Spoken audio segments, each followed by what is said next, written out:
Hello all my viewers, welcome back to our channel. So ఇవాళ మన స్టూడియోలో ఎవరున్నారంటే doctor RB Sudha గారు, the best celebrity astrologer and life coach అటు. So ఇవాళ మీరు పెట్టిన కామెంట్స్ అన్నిటిని డిపెండ్ చేసుకొని కొన్ని క్వశ్చన్స్ని పిక్ చేసుకొని వాటన్నిటికీ మేడంని అడిగి సొల్యూషన్ తెలుసుకుందాం. నమస్కారం మ్యామ్. నమస్కారం అమ్మా. మ్యామ్, ఇప్పుడు భర్త మారుతారు లేకపోతే భార్య మారుతుంది అని ఎంతకాలం వెయిట్ చేయాలి? ఇప్పుడు బేసిక్ గా మ్యారేజ్ చేసుకున్నాక వైఫ్ కానీ హస్బెండ్ కానీ వాళ్ళిద్దరికి సెట్ అవ్వదు, అదే మైండ్ సెట్ కాలేదు. కానీ ఏంటంటే ఇయర్స్ డేస్ పాస్ అయ్యే కొందికి అన్ని ఓర్చుకుంటూ పేషెన్సీగా వెయిట్ చేస్తుంది. ఎవరు ఓర్చుకున్నారు? ఎవరైనా, హస్బెండ్ అయినా వైఫ్ అయినా. ఓకే.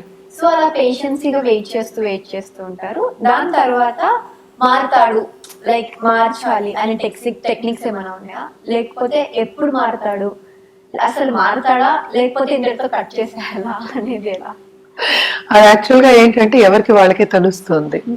ఇప్పుడు మన లా ఆఫ్ అట్రాక్షన్ లో ఫస్ట్ చెప్పేది ఏంటంటే మనం మన ఇంట్యూషన్ ని ఫాలో చేయమంటాం.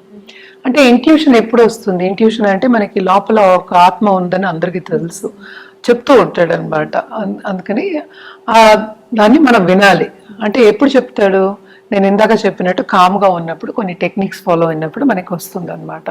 సో ఎవరి ఆన్సర్ వాళ్ళలోనే ఉంది యాక్చువల్లీ స్పీకింగ్.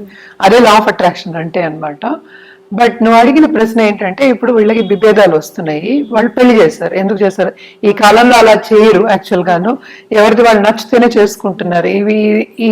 ఈ క్వశ్చన్ ఏంటి, ప్రీవియస్ అంటే last 50 years back generation the question.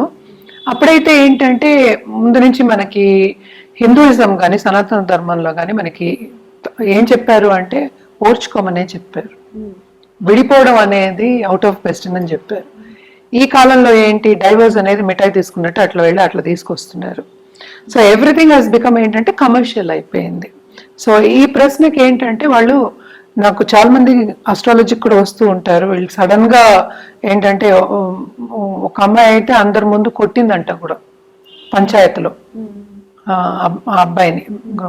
నేను ఎలా వెళ్తాను ఆ అమ్మాయి దగ్గరికి? వెళ్ళాను నేను, ఐ కాంట్ గో బ్యాక్ అంటే కాంప్రమైజ్ అయ్యి వెళ్ళడానికి కూడా లేదు అన్న ప్రశ్న కూడా వస్తూ ఉంటుంది. ఇప్పుడు ఉధృత మనం చూస్తూ ఉంటాం కూడా బయట, వీళ్ళు వెహికల్ డ్రైవింగ్ చేసినప్పుడు కూడా సడన్ గా కోపం వచ్చేసి కొట్టడం వరకు వెళ్ళిపోతుంది. సో ఫస్ట్ అది తెచ్చుకోకూడదు. అంటే ఏంటి, యాంగర్ ఇష్యూస్ అనేది ఉండకూడదు, అంటే యాంగ్జైటీ ఎక్కువైపోతుంది. సో ఫస్టే మనకి ఆర్గ్యుమెంట్స్ వచ్చినప్పుడే మనం సరిదిద్దుకోవాలి. అంటే ఏంటి, మాట్లాడుకోవాలి. ఎక్కడ లోపం ఉంది, నాలో ఉందా, నీలో ఉందా, ఇంకో అందరిలోనూ ఉంటాయి లోపాలు. సో ఫస్ట్ మాట్లాడుకొని క్లియర్ అండర్స్టాండింగ్ వచ్చిన తర్వాత దెన్ అవి తగ్గుతాయి. తగ్గిన తర్వాత మిగతా అవన్నీ చూసుకోవచ్చు. మారతాడు అనేది చూసుకోవచ్చు. ఇప్పుడు మారతాడు, మారడం అనేది ఎప్పుడు వస్తుంది ఆ ప్రశ్న? నీకు పద్ధతి నచ్చినప్పుడు. వాడు ఇలా బిహేవ్ చేస్తున్నాడు, ఆ పద్ధతి నాకు నచ్చల అంటే ఏంటి, మరీ క్రూరంగా ఉన్నప్పుడు, సపోజ్ రోజు వచ్చి బాధేస్తున్నాడు, కొట్టేస్తున్నాడు అంటే ఎవరైనా విడిపోమనే చెప్తాం, ఏం కూడా ఉండమని ఎవరూ చెప్పం. అలాగే పిల్లల్ని బాధ పెట్టినప్పుడు కొన్ని ఇవి ఉంటాయి సర్కమ్స్టాన్సెస్.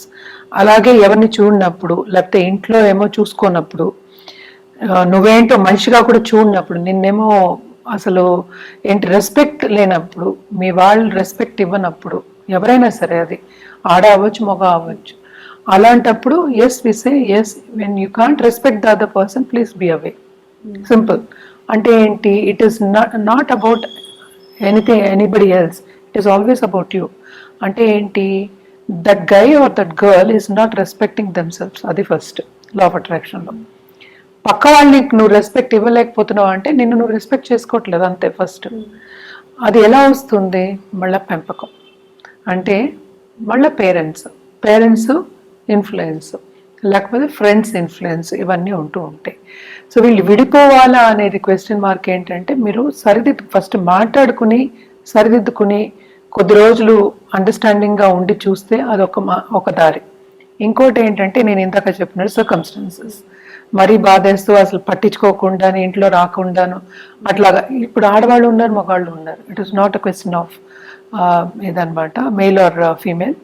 ఇది కంటిన్యూ అవుతూ ఉంది. ఎందుకంటే నా దగ్గరికి ఆస్ట్రాలజీకి వచ్చిన వాళ్ళు కూడా అసలు వండి కూడా పెట్టట్లేదు అని చెప్తూ ఉంటారు. నేను వస్తున్నానంటే తెలియదు, ఎందుకంటే 2 కీస్ ఉంటాయి.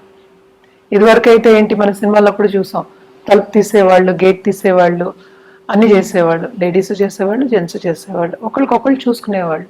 ఇప్పుడు అనుబంధం అనేది ఏంటి అసలు? ఎవరైనా సరే, ఇప్పుడు ఇద్దరు సిస్టర్స్ అవ్వచ్చు, బ్రదర్స్ అవ్వచ్చు, ఒకరికొకళ్ళు చూసినప్పుడే. నీకు ఒకరికొకళ్ళు ఎప్పుడు చూస్తావు? నీకు రెస్పెక్ట్ ఉన్నప్పుడే. సెల్ఫ్ రెస్పెక్ట్ నీకే లేనప్పుడు యూతల వాళ్ళని ఎలా రెస్పెక్ట్ చేస్తావు? నీకున్నది నువ్వు ఇవ్వగలవు ఎవరికైనా. సో నీకు రెస్పెక్ట్ లేదు, నువ్వు ఇవ్వట్లేదు, అలాంటప్పుడు తప్పక దూరం ఉండమని చెప్తాం. ఎందుకంటే they will never change. So వాళ్ళు చేంజ్ అవుతారా లేదా అనేది కూడా మనలోనే ఉంది. సో పేషెంట్గా ఉండగలిగితే ఉండొచ్చు, లేకపోతే వెళ్ళిపోవడమే అంతే. ఏంటంటే టాక్సిక్ రిలేషన్షిప్లో ఉండమని ఎవరు చెప్పరు. ఎందుకంటే లైఫ్ అనేది ఏంటి? టైమే. అంటే నీ టైం, నీ లైఫ్ టైం అంటాం. అందుకనే డబ్బు వస్తుంది, అన్నీ వస్తాయి, అన్నీ సంపాదించుకోవచ్చు, టైం సంపాదించలేము. సో నీ టైం వాల్యుబుల్ అని నువ్వు ఎప్పుడు అనుకుంటావో అప్పుడు నీ ఇష్టం అన్నట్టే చేసుకోవాలి.